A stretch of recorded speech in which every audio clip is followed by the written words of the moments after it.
Okey, Assalamualaikum dan selamat sejahtera semua. Selamat datang ke channel Gam Mustafa. Okey, hari ni saya nak berkongsi sedikit lah berkaitan dengan Excel yang ini kebanyakan kalau cikgu-cikgu lah, kebanyakan kita diorang banyak nak kelaskan Okey, saya buang dululah. Macam terlampau ni pula kan. Okey, diorang banyak nak kelaskan kan. Maksudnya kalau markah ni grade dia berapa. Maksudnya korang masukkan markah, lepas tu korang nak automatic grade ni dia sendirilah paparkan kan. Okey, apa yang perlu kita buat? Okey, pertama korang buat dulu macam ni. Okey, dah buat kan. Lepas tu yang ini korang buat pula ke bawah ni. Kelaskan dia punya markah. Misal kata markah dia berapa macam gini. Korang kelaskan dulu kat bawah tau. Kalau korang tak buat kat bawah pun tak apa. Korang buat kat new page ni pun tak apa. Baru punya kan. Kalau kau tak nak buat kat sini, kau buat kat tempat lain pun tak apa. Cuma yang penting dia punya ni je, format dia.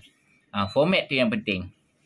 Okey, yang pertama sekali korang perlu, korang letak dulu kat grade letak korang punya cursor tu kat grade sampai ada hijau macam ni kan.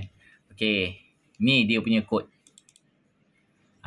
VLOOKUP. Ni dia VLOOKUP. Okey, lepas tu korang buat apa? Yang G5 ni adalah markah ya. Korang ambil markah. Misal kata saya cancel balik lah kan. Susah pula korang nak faham. Okey, saya pangkas, saya padam Okey, korang pergi saja. Okey, tekan saja ni tanda sama dengan. Okey, nampak sama dengan kan? V. Ni dia. Korang pilih yang ni. Okey, tekan double klik. Okey, ni. Yang ini value ni korang ambil yang kat sini. Markah yang korang nak kan. Ambil saja kat situ. Lepas tu table arrange ni korang tekan dulu yang ni dulu. Tanda koma. Ni baru dia pergi table arrange. Table arrange ni korang ambil kat sini. Ambil kedua-dua ni. Okey, lepas tu korang tanda apa lagi? Tanda koma lagi. Tanda koma korang kena letak dua Sebab apa? Dua kolom ni. Yang belakang ni korang kena letak dua. Sebab apa? Ni kolom pertama dan kolom kedua. Jadi korang buat. Tulis dua kolom kan. Dua. Lepas tu penutup pula. Pastikan korang letak kat sini letak kat F ni ataupun yang kat merah ni. Korang letak di antara tengah-tengah ni. Letak tanda simbol currency simbol dolar lah orang panggil. Currency kan. Kat sini pun sama. Sebab nanti mudah korang nak tarik tau. Ni saya tunjuk. Sebab apa korang kena letak ni. Letak simbol ni untuk korang lock dia. Okey, ni dah letak simbol ni kan. Tekan saja enter. Nampak tu? Tekan saja enter. Yang ini adalah simbol lock Korang nak lock dia punya ni, bawah ni. Supaya dia punya arrange dia punya kolom ni tak lari lah. Supaya arrange ni tak lari area dia. Kalau korang nak tarik mudah. Okey, misal kata macam ni. Tadi korang dah tekan enter kan. Korang tarik saja. Jadi tak perlulah 2-3 kali korang nak buat. Tarik saja dia automatik. Okey, ni contoh Okey, saya masukkan kat sini 80%. 80 lah. Okey, automatik dia akan keluar.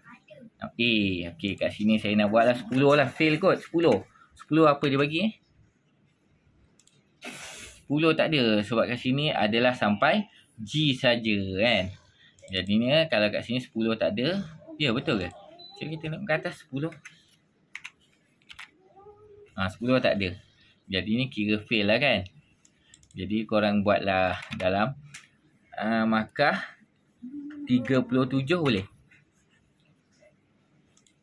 Tak ada. Dia maksudnya 39 paling last 39. 40 jadi apa 40? 40 jadi tu. Jadi 39 lah markah paling last korang bagi. Kalau nak korang turunkan lagi lah kan. Tu G. Nak turunkan lagi, korang turunkan lagi. Macam itu. Yang penting ni, korang kena ingat yang ni. Ni dia, mana dia? Simbol. Ni. VLOOKUP. Lepas tu simbol tu mesti simbol dolar kat situ. Okey lah. Kalau apa-apa, korang cuba komen kat bawah. Saya just guna ni tak malas nak guna screen recorder. Apa-apa korang komen tak boleh bagi tahu. Okey, ciao. Assalamualaikum. Jangan lupa subscribe.